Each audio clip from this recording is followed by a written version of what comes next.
How long were you in the army for? 7.5 years. And are you still in? No, I left the army probably about 10 years ago, just under 10 years ago. Oh, you left it 10 years ago, yeah. Right. What is going on with this supposed war in Afghanistan? Do you understand it? I'm not really interested in the politics behind it, but the thing that concerns me is the fact we're getting so many men and women returning, and then later down the line they're suffering from mental health issues. And what does the government do about that? Well, there was something in the press today that denied the fact that it was getting worse and said that it's actually getting slightly better. And how? Who decides that? Well, they looked at the figures for the last 10 years and said that in the last 10 years the numbers have dropped. But charities like Combat Stress say that it takes 14 years for the symptoms to manifest themselves. So it's not going to be for at least another 5 or 10 years that we're going to start seeing massive ex-forces personnel suffering from post-traumatic stress disorder, and the symptoms coming out and causing problems with our NHS because there isn't the money or the resources to deal with it. The charity Combat Stress tries their best, but they don't get enough funding from the government.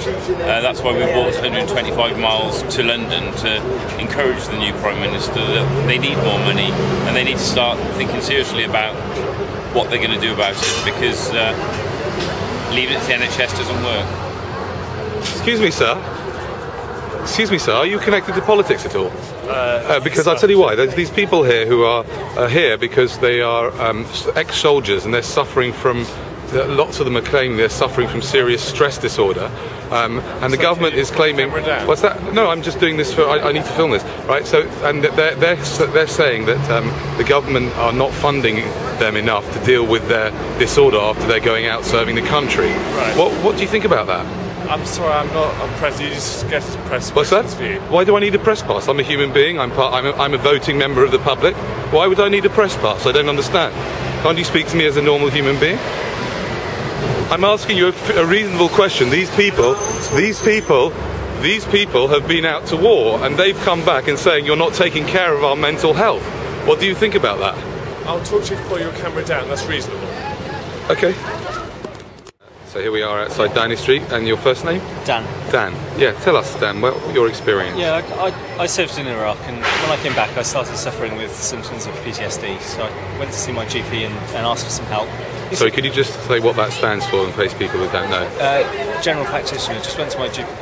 The PTSD, yeah. Post-traumatic stress disorder. Great, thanks. So I was having nightmares, flashbacks, bad dreams, panic attacks and so on. And my GP said, no problem, we'll get you some help. And it was 7 months before I got a letter, just to say I was on a waiting list. And then it was another year before I got my first appointment. And the treatment was more focused for people who'd seen bad car accidents or that sort of traumatic stress, rather than military traumatic stress. Right. And now 5 years later, there is some funding in Wales for war veterans and that sort of post-traumatic stress disorder. But again, the waiting list is very long; it's over a year. So most of the help that's available is through charities such as Combat Stress. But again, Combat Stress was set up in 1919, and they've been publicly funded from donations rather than from the public purse.